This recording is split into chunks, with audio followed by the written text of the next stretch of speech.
Greetings, citizen of the world. Isang foreign national ang nahuli na nagdi-distribute ng mga inihinalang ecstasy. Panoorin niyo ang kabuuan ng video. Nagpositibo ang kanilang impormasyon na natanggap. Tapos nilang parahin at kalkalin ang kulay blong coaching ito na pagmamayari ng isang foreign national.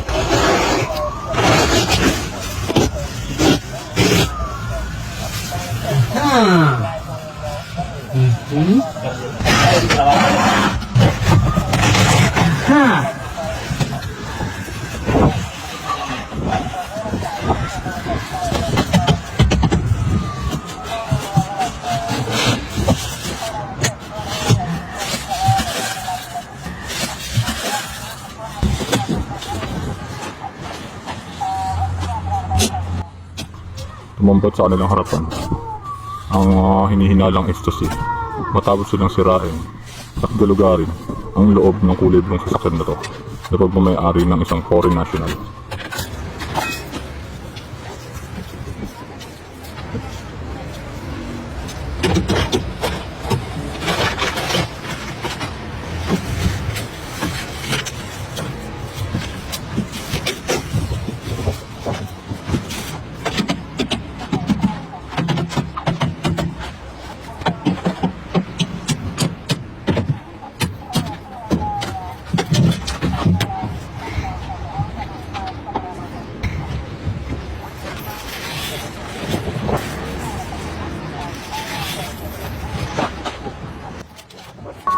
Agad inaresto ang driver na foreign national matapos mapatunayan ang impormasyon na kanila natanggap.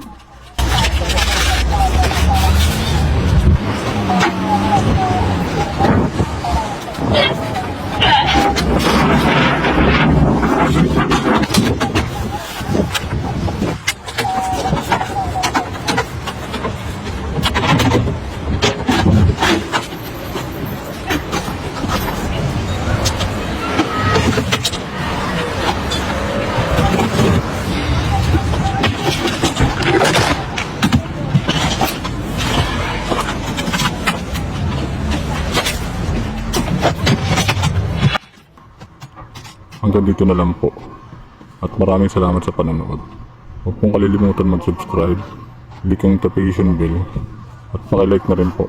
Nang sa ganun, updated po kayo sa mga bagong video na aking i-upload kada linggo. Maraming salamat po.